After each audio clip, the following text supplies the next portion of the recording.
తెలుగుదేశం పార్టీలో కూడా ఓ నిఖార్సైన రెడ్డి ఉన్నాడు. తెలుసా మీకు? తెలుగుదేశం పార్టీ అన్న నందమూరి తారక రామారావు మన అధినేత నారా చంద్రబాబు నాయుడు గారు అంటే ప్రాణం ఇస్తాడు.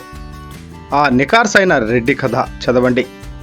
సామాన్య రైతు కుటుంబంలో జన్మించిన వెన్న సాంబశివారెడ్డి గారు 1988 సంవత్సరంలో డిగ్రీ పూర్తి చేసుకుని బెల్లంకొండ మండలం నాగిరెడ్డిపాలెం గ్రామంలో కుటుంబ పెద్దలు నిర్మించిన సినిమా థియేటర్ బాధ్యతలు చూసుకుంటూ కాంగ్రెస్ పార్టీ వ్యతిరేక భావజాలంతో ఉన్న రాజకీయాలపై ఉన్న ఆసక్తితో తెలుగుదేశం పార్టీలో ఉత్సాహంగా పనిచేస్తున్న క్రమంలో నాటి గుంటూరు జిల్లా తెలుగుదేశం పార్టీ అధ్యక్షులు శ్రీ మాకినేని పెదరత్తయ్య గారు, తెలుగు యువత జిల్లా అధ్యక్షులు శ్రీ ఆలపాటి రాజా గారు గుర్తించి 1991లో 23 సంవత్సరాల అతి చిన్న వయసులో బెల్లంకొండ మండల తెలుగుదేశం పార్టీ అధ్యక్షులుగా బాధ్యతలు ఇచ్చారు. మండలంలో విస్తృతంగా పర్యటిస్తూ తెలుగుదేశం శ్రేణులకు అండగా నిలిచి తెలుగుదేశం పార్టీని బలోపేతం చేశారు. మావోయిస్టుల ప్రాబల్యం అధికంగా ఉన్న లెక్క చేయకుండా వెన్న సాంబశివారెడ్డి గారు ప్రతి గ్రామంలో పర్యటించి తెలుగుదేశం పార్టీ సభ్యత్వాలు చేశారు. 1989లో తెలుగుదేశం పార్టీ అభ్యర్థిగా పోటీ చేసిన సదాశివరావు గారు ఓటమి తర్వాత రాజకీయాల నుంచి దూరం అయ్యారు. అధికారంలో ఉన్న మంత్రికి ధీటుగా పెదకూరపాడు తెలుగుదేశం పార్టీకి ఇన్ఛార్జి లేని ఆనాటి పరిస్థితుల్లో ఇతర మండలాల తెలుగుదేశం పార్టీ అధ్యక్షులకు, ఆ నియోజకవర్గ యువతకు వెన్న సాంబశివారెడ్డి గారు ఆదర్శంగా నిలిచారు.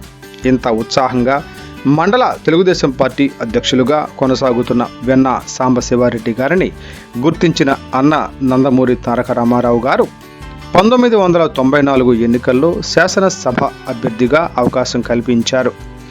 నియోజకవర్గ సీనియర్ నాయకుల, యువత, అన్ని సామాజిక వర్గాల సహకారంతో 26 సంవత్సరాల చిన్న వయసులో వెన్న సాంబశివారెడ్డి గారు తెలుగుదేశం పార్టీ శాసనసభ అభ్యర్థిగా పోటీ చేసి స్వల్ప తేడాతో ఓడిపోయారు. ఈ ఎన్నికలలో రాష్ట్రంలో తెలుగుదేశం పార్టీ విజయం సాధించి ప్రభుత్వం ఏర్పాటు చేసింది. అన్న నందమూరి తారక రామారావు గారు అధికారికంగా వెన్న సాంబశివారెడ్డి గారిని పెదకూరపాడు ఇన్ఛార్జిగా ప్రకటించారు. ఆనాడు మావోయిస్టుల ప్రాబల్యం అధికంగా ఉన్న ప్రభుత్వ కార్యక్రమాలను, అభివృద్ధి పనులను మండల యూనిట్గా తీసుకుని స్థానిక నాయకుల సహకారంతో ముందుకు నడిపించారు. దీని ఫలితమే నియోజకవర్గ నాయకుల మద్దతుతో 1999 ఎన్నికలలో చంద్రబాబు నాయుడు గారి ఆశీస్సులతో మరోసారి తెలుగుదేశం పార్టీ అభ్యర్థిగా సీటు దక్కించుకున్నారు. రెండవసారి బరిలోకి దిగి స్వల్ప తేడాతో ఓడిపోయారు. 1994లో గుంటూరు జిల్లా నుంచి రెడ్డి సామాజిక వర్గానికి 3 సీట్లు కేటాయించారు. మాచర్ల, గుంటూరు 2, పెదకూరపాడు. ఈ ఎన్నికల్లో విజయం సాధించిన మాచర్ల మరియు గుంటూరు 2 తెలుగుదేశం పార్టీ శాసనసభ సభ్యులకు 1999 ఎన్నికలలో టిక్కెట్టు దక్కలేదు. కానీ మరోసారి వెన్న సాంబశివారెడ్డి గారికి సీటు కేటాయించారు. 2 సార్లు వరుసగా ఓడిపోయినా ఎక్కడా తగ్గకుండా ప్రత్యర్థులపై అలుపెరగని పోరాటం చేసి తెలుగుదేశం పార్టీ అభివృద్ధికి కృషి చేశారు వెన్న సాంబశివారెడ్డి గారు. మావోయిస్టుల ప్రాబల్యం అధికంగా ఉండటం వల్ల తెలుగుదేశం పార్టీ జెండా పట్టుకోవడానికి నేతలు ఆలోచిస్తున్న సందర్భంలో తెలుగుదేశం పార్టీ శ్రేణులకు అండగా నిలిచారు వెన్న.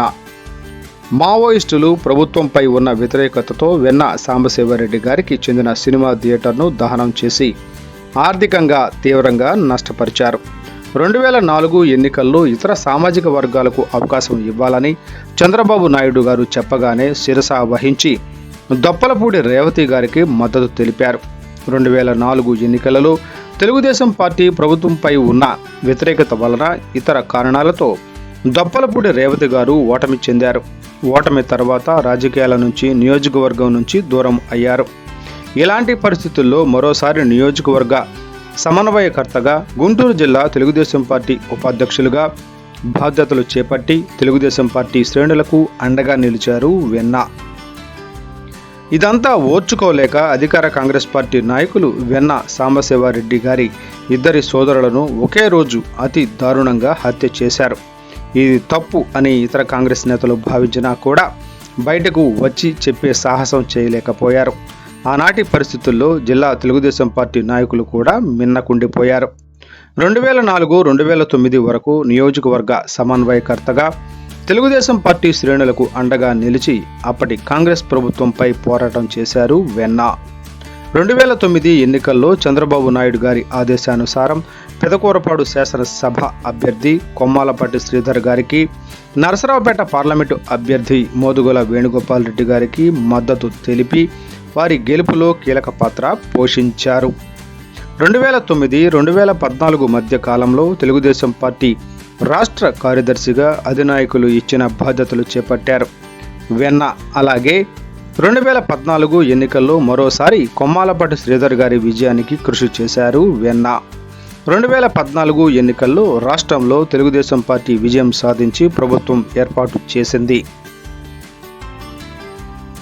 నవ్యాంధ్రప్రదేశ్లో ప్రభుత్వం ఏర్పాటు చేసిన తెలుగుదేశం పార్టీ ఇన్నాళ్లుగా పార్టీని నమ్ముకుని ఆర్థికంగా నష్టపోయిన కుటుంబ సభ్యులను కోల్పోయిన వెన్నా సాంబశివారెడ్డి గారికి న్యాయం చేయాలని, గుంటూరు మిర్చి యార్డ్ చైర్మన్గా అవకాశం ఇవ్వాలని ముఖ్యమంత్రి చంద్రబాబు నాయుడు గారు భావించారు.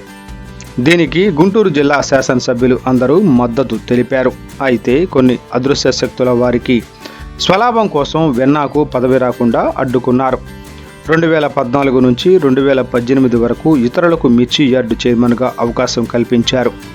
ఈ వ్యవహారం పట్ల పెదకూరపాడు నియోజకవర్గంలోని ప్రజలు, వెన్నా అభిమానులు, అనుచరుల్లో తీవ్రమైన అసంతృప్తి జ్వాల రగిల్చాయి. 2019 ఎన్నికలకు కొద్ది రోజుల ముందు ఫిబ్రవరి 11న వెన్నా సాంబశివారెడ్డి గారిని గుంటూరు మిర్చి యార్డ్ చైర్మన్గా నియమించి మమ అనిపించారు నాటి జిల్లా తెలుగుదేశం పార్టీ పెద్దలు. ఇది జరిగిన 2 నెలల్లోనే 2019 సాధారణ ఎన్నికలు రావడం, ఆంధ్ర రాష్ట్ర ప్రజలు ఒక్క అవకాశం అని అడిగిన జగన్మోహన్ రెడ్డిని నమ్మి అవకాశం ఇవ్వడం, వైఎస్ఆర్సీపీ ప్రభుత్వం రావడంతో మిర్చి యార్డు చైర్మన్ పదవికి రాజీనామా చేశారు వెన్నా. 2019లో అధికారం కోల్పోయిన వెంటనే అప్పటి వరకు పదవులు అనుభవించిన తెలుగుదేశం పార్టీ నేతలు అదృశ్యమయ్యారు. వెన్నా సాంబశివారెడ్డి గారు ఎప్పటిలాగే ప్రజలకు, తెలుగుదేశం పార్టీ శ్రేణులకు మద్దతుగా నిలిచారు. 1988 సంవత్సరం నుంచి తెలుగుదేశం పార్టీనే ప్రాణంగా భావించి ఆర్థికంగా నష్టపోయిన, కుటుంబ సభ్యులను కోల్పోయినా గత 3 దశాబ్దాలుగా తెలుగుదేశం పార్టీ జెండాను మోస్తున్న వెన్నా సాంబశివారెడ్డి గారికి కనీసం ఇప్పుడైనా కూటమి ప్రభుత్వంలో అయినా న్యాయం చేయాలని, గుంటూరు మిర్చి యార్డ్ చైర్మన్గా అవకాశం కల్పించాలని ముఖ్యమంత్రి శ్రీ నారా చంద్రబాబు నాయుడు గారిని, మంత్రి శ్రీ నారా లోకేష్ గారిని కోరుతున్నాము.